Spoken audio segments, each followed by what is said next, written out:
Señores, continuamos con Cerrando la Noche y como es costumbre, pues ya a partir de esta hora damos participación a los invitados e invitadas que diariamente desfilan por este espacio.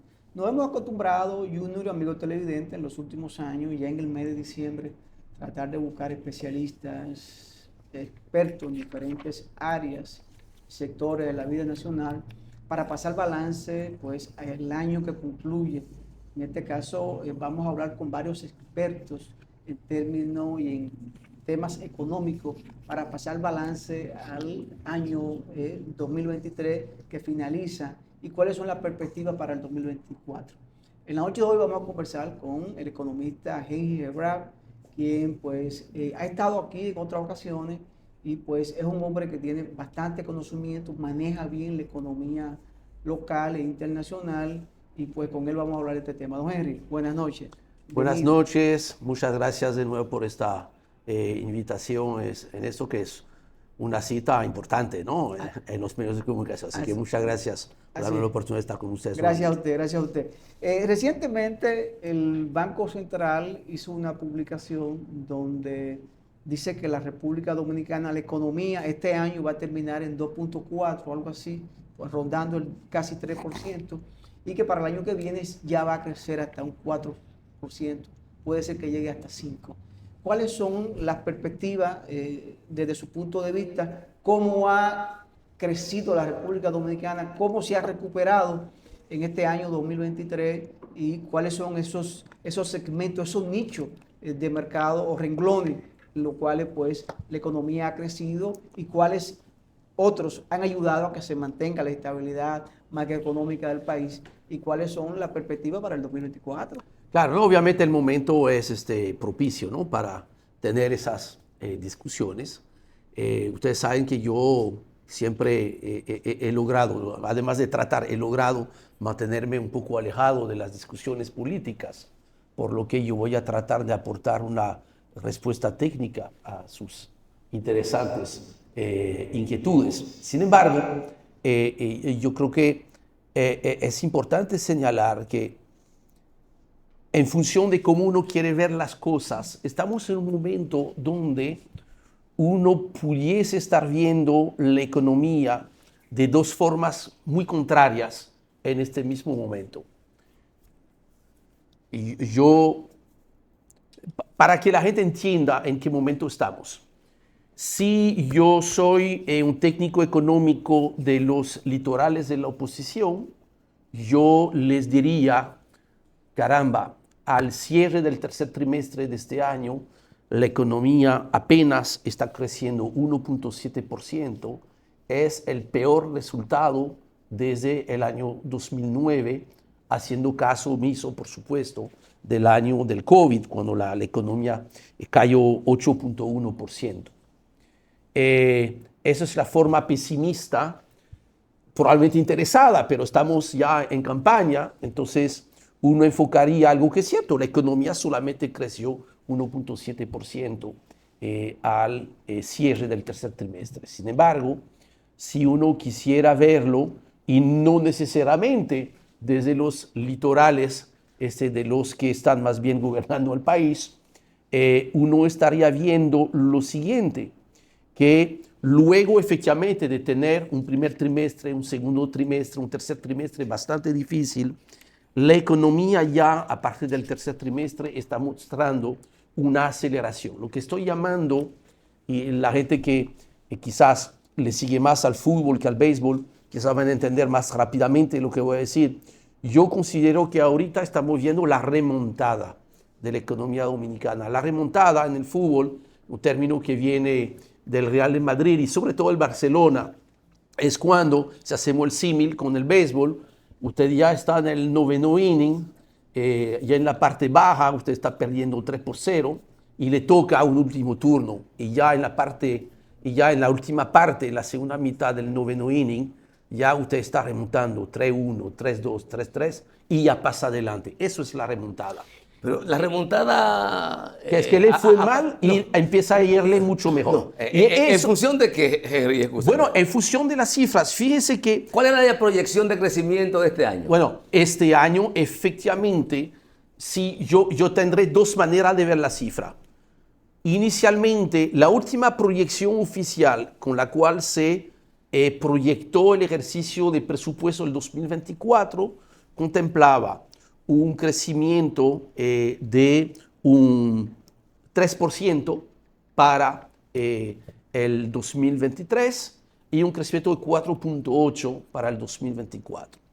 La realidad es que a pesar de esta remontada no va a ser suficiente, como lo confirmó ayer el gobernador del Banco Central, el 3%, y probablemente vamos a estar en torno a 2.5, 2.4, 2.6. Ahí vamos a estar. Si nos focalizamos en estas cifras, nos fue mal, qué mal año tuvimos. Y efectivamente es la mitad del crecimiento natural al cual estamos acostumbrados en la República Dominicana. Ahora, si vemos la dinámica, yo creo que como en la vida, la economía es dinámica, no es algo estático. Lo que hay que ver es que efectivamente en el primer trimestre del año la economía creció apenas 1.4%. Qué malo. En el segundo trimestre fue aún peor. Fue realmente el momento peor de la economía dominicana.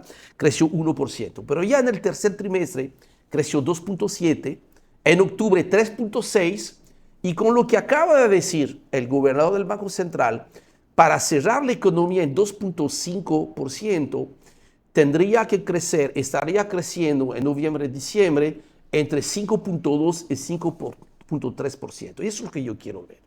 Eso quiere decir que si bien nos vamos a quedar un poquito por debajo del objetivo ya revisado a la baja del 3%, ya estamos viendo que el objetivo del año que viene, que hay en el presupuesto de 4.75%, va a ser superado. De hecho, el Fondo Monetario Internacional en sus proyecciones habló de 5.2, pero ya en noviembre y diciembre la economía dominicana va a estar creciendo por encima de eso. O sea que efectivamente no fue un buen año para la economía dominicana, pero lo importante es que ya está acelerando la economía y está acelerando por razones explicables, que eso es lo que hay que ver. Interesante. A mí me gustaría que nos ayude a entender por qué Sí. no ha habido un desempeño como se esperaba Efectivamente. en la macroeconomía del país. ¿Qué ha ocurrido? ¿Qué elementos han incidido? Mira, básicamente, vamos a decir dos. Algunos efectos externos, aunque no tanto del lado de Estados Unidos, porque por dicha, la economía de Estados Unidos, que en algún momento el año pasado se pensaba que iba a crecer apenas 0.5, inclusive algunos anticipaban una recesión en Estados Unidos.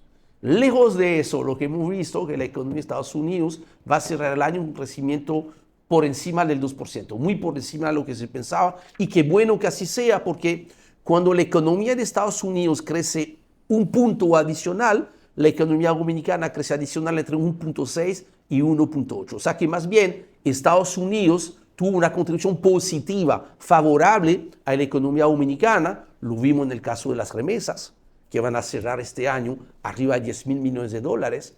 Eso ayudó a muchos hogares afectados por la inflación.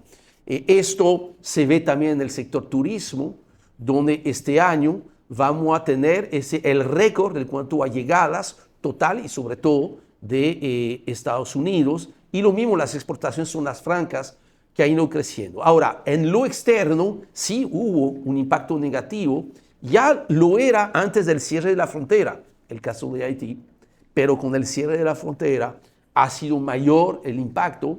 Las exportaciones, las ventas de República Dominicana hacia Haití han bajado mucho. Eso ha hecho que efectivamente, si vemos el resultado de las exportaciones fuera de zona franca, es negativo por lo que va del año. Pero realmente creo que el impacto más importante sobre la economía dominicana ha sido el resultado de una decisión correcta, de una decisión certera, que fue que frente a la inflación, que es un flagelo increíble, que eso castiga demasiado a los más pobres, hubo que tomar como medidas desde final del año antepasado fuertes incrementos en las tasas de interés, que por dicha ya han empezado a bajar, a partir de mayo, ¿verdad? Ha empezado a bajar la tasa de interés del Banco Central. Pero esta subida tan fuerte de la tasa de interés ha provocado un frenazo en la economía y especialmente el sector más importante de la economía dominicana, que es el sector de la construcción.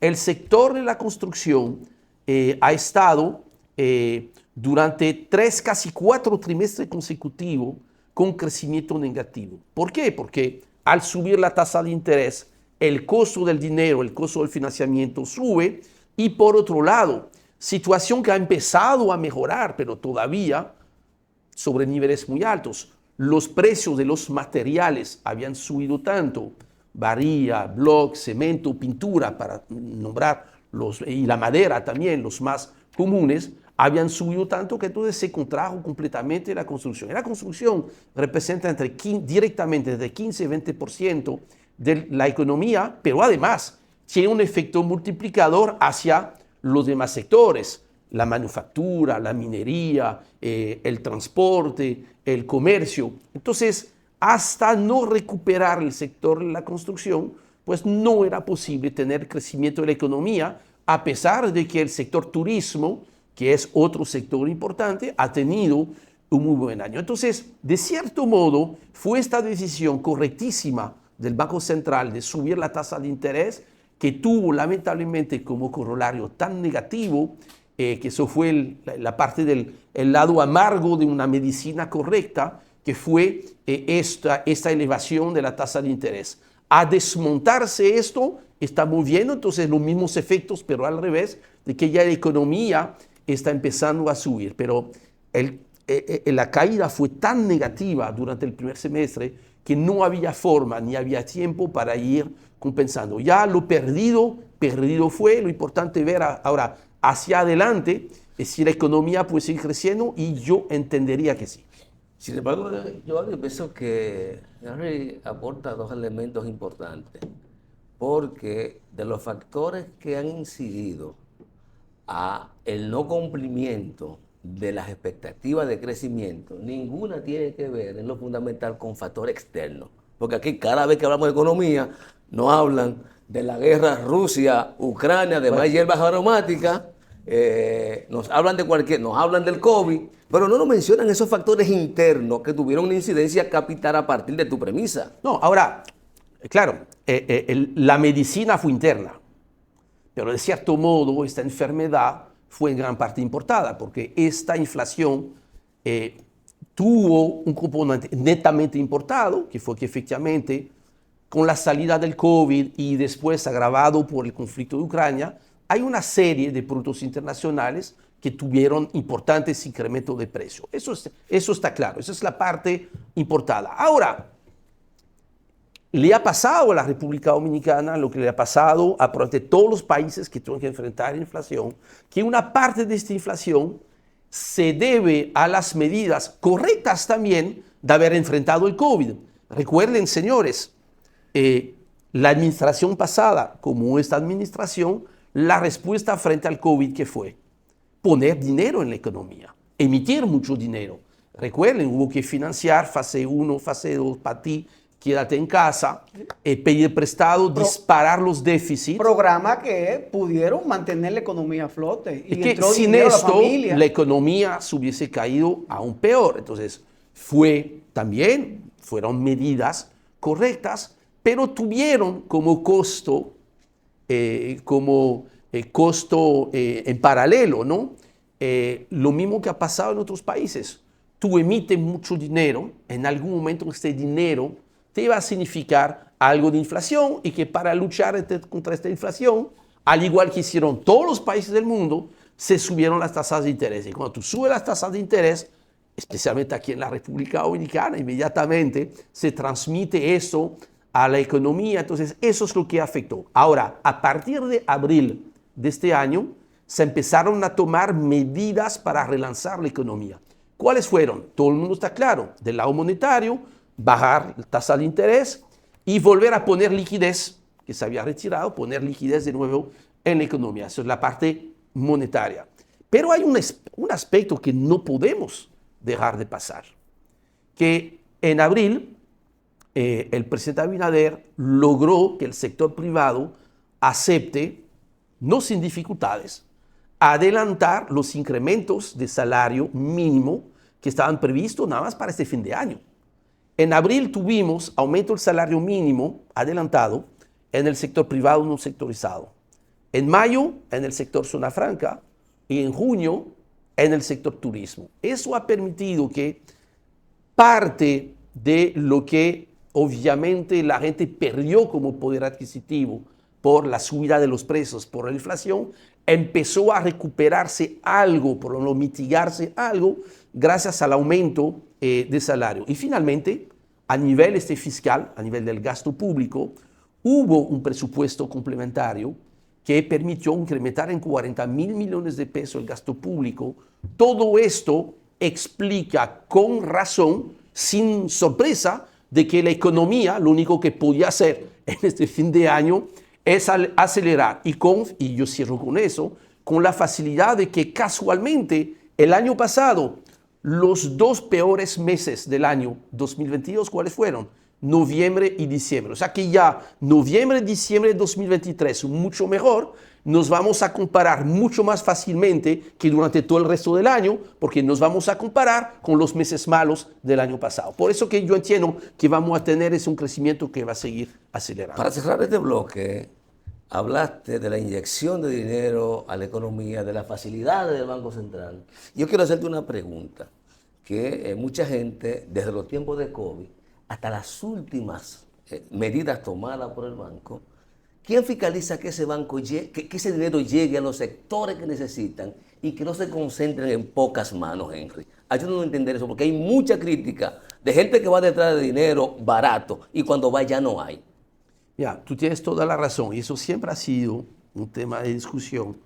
Y en ese sentido yo vi con mucha satisfacción el último programa que fue anunciado, esos 25.000 millones que se anunciaron la semana pasada, de que se estaban como especializando un poquito mejor, porque no es correcto, no está bien dejar una sola ventanilla en la cual van a estar acudiendo las grandes empresas, las medianas empresas, que ya están acostumbradas a sus mecanismos, tienen la capacidad interna, tienen el músculo financiero, para ellos es fácil llegar a esos dineros.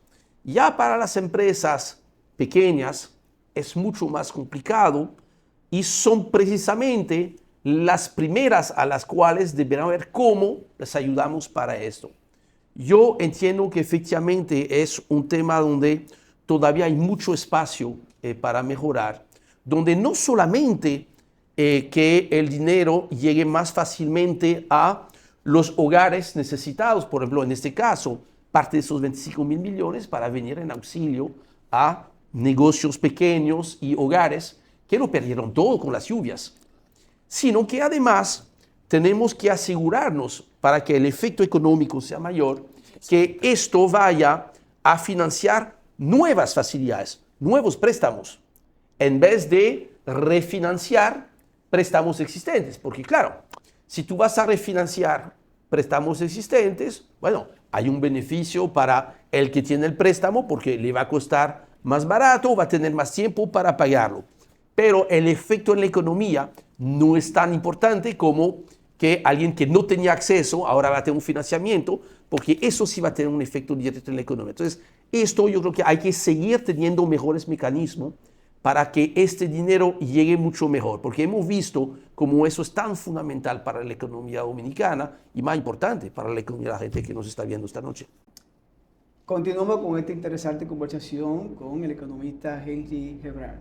En esta parte final ya del programa, Junior siempre se ha quejado, y con toda la razón, de que la República Dominicana en los últimos 50 años ha crecido de forma exponencial. Hemos crecido, hemos avanzado, sin embargo, vemos que ese crecimiento no se distribuye, no llega a todas las casas, y vemos cómo el gobierno, el Estado, se jacta de decir que cada año tiene más personas dentro de los planes de subsidio y de los programas de subsidio. Entonces, creo que esa es una de las debilidades que tiene la economía dominicana y que debemos mejorar. Yo creo que hay que enseñar a la gente a pescar, no a seguir a darle, no continuar dándole el pescado.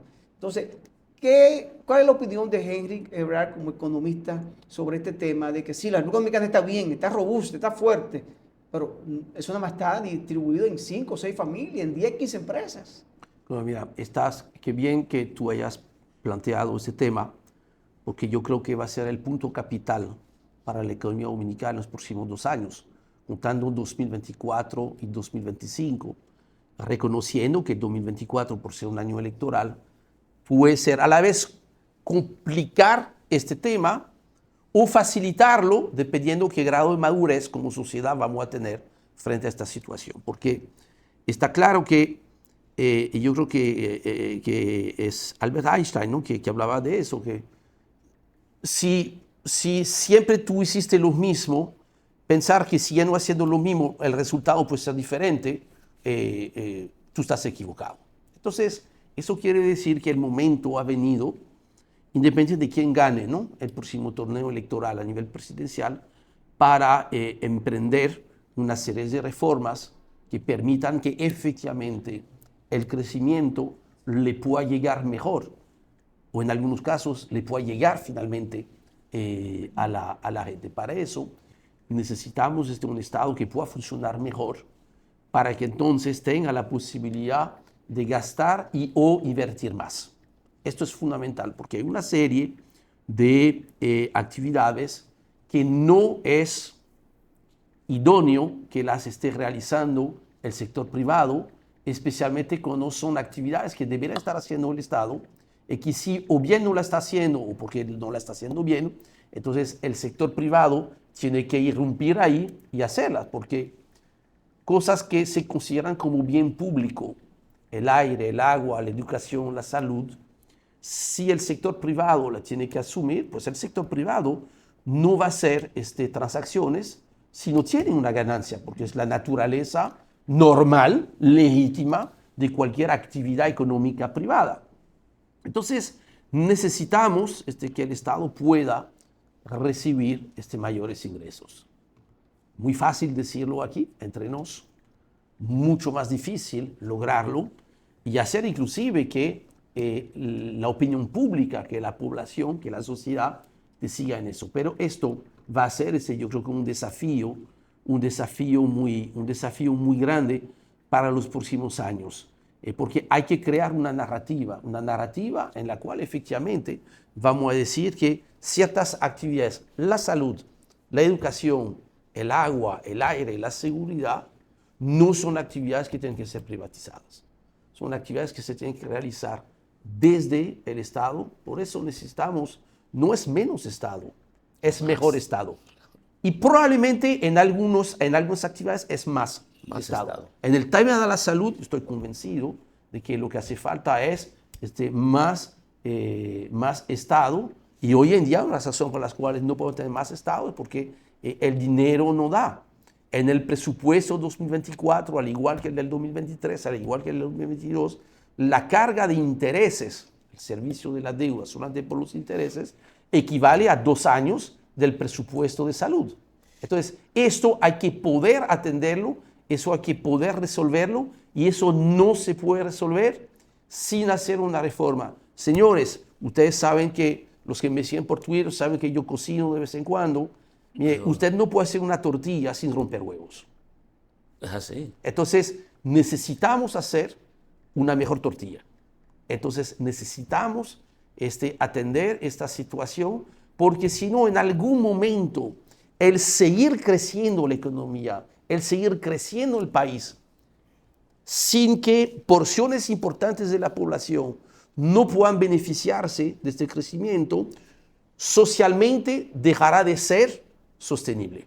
Entonces, necesitamos efectivamente emprender reformas, y yo creo que el mejor momento puede ser probablemente ahora, que el año que viene se van a enfrentar, se van a discutir los temas, y eso yo creo que tiene que ser obligado, y no para mal. O sea, yo creo que tenemos que tratar de verlo de una manera optimista, y todo lo contrario.